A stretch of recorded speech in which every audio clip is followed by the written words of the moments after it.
7வது வார்த்தையை நாம் தியானித்து நாம் முடிக்க போகிறோம். 7வது வார்த்தையாக தோட்டத்திலே மனுஷனிடத்திலே என்ன பேசினார் என்பதைத்தான் நாம் பார்க்க போகிறோம். அங்கே சொல்லப்பட்டிருக்கிறது 3ஆம் அதிகாரம் 22வது வசனம்.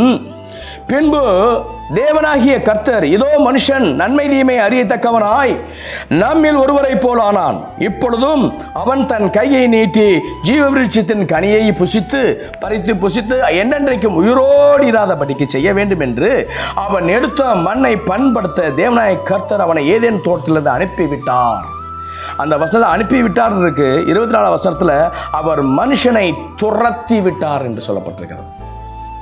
அவர் வார்த்தை கீழ்ப்படியாமல் போனபடினாலே மனுஷனை அந்த ஏதேன் தோட்டத்திலிருந்து அவர் துரத்தி விட்டார். ஏனென்றால் அந்த மண்ணை அவன் பண்படுத்த வேண்டாம்.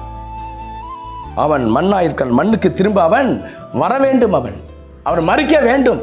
ஏன்னா அவன் உயிரோடு இப்ப இருந்து நேராக போய் ஜீவ விருட்சத்தின் கனியை புசிச்சிட்டானா, இப்ப பாவம் செய்துட்டான், சாகுவர் அவன் அந்த பாவத்தோடையே மனுஷன் என்ன செஞ்சிருவான், உலகத்துல பெருகிடுவான் தெரிஞ்சுதான் ஆண்டவர் சொன்னான், ஜீவ விருட்சத்தின் கனியை புசிக்க கொடுப்பேன், அதை எப்ப கொடுக்கணுமோ அப்பதான் கொடுப்பேன். இப்ப அவனுக்கு பாவம் நிவர்த்தி செய்த பிற்பாடு சொல்லுகிறார், ஜெயங்கொள்ளுகிற எவனோ அவனுக்கு தேவனுடைய தோட்டத்தில் இருக்கிற ஜீவ விருட்சத்தின் வாழ்வு தரும் கனியை புசிக்க கொடுப்பேன் என்று ஆண்டவர் வாக்கு கொடுத்திருக்கிறார்.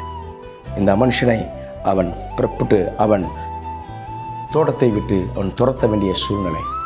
எனக்கு அன்பானவர்களே, சிலுவையிலே இயேசு கிறிஸ்து என்ன சொன்னார் என்று சொல்லி பார்க்கும் பொழுது, லூக்கா எழுதின சுவிசேஷம் 23வது அதிகாரம், லூக்கா 23வது அதிகாரம், அதில் 46வது வசனம் என்ன சொல்லுகிறது?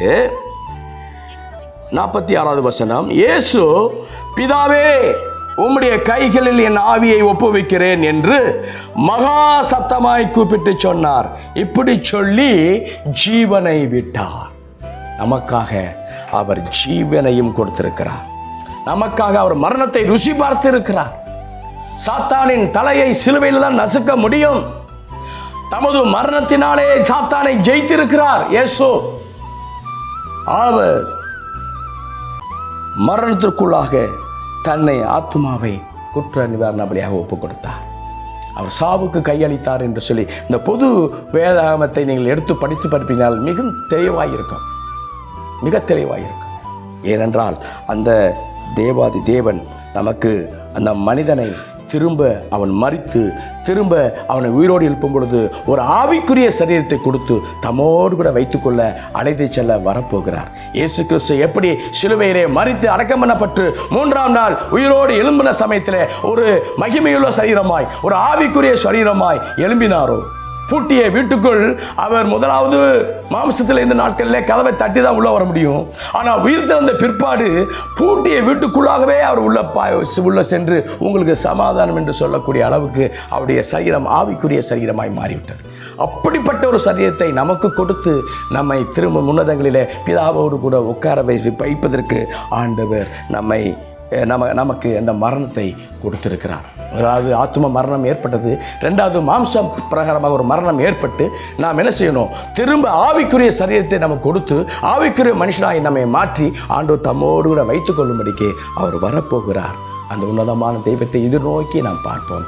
அந்த சிலுவை காட்சியை நோக்கி பார்க்கும் பொழுது கர்த்தர் நமக்கு சகல ஆசீர்வாதங்களையும் சகல நன்மைகளையும் செய்திருக்கிறார்.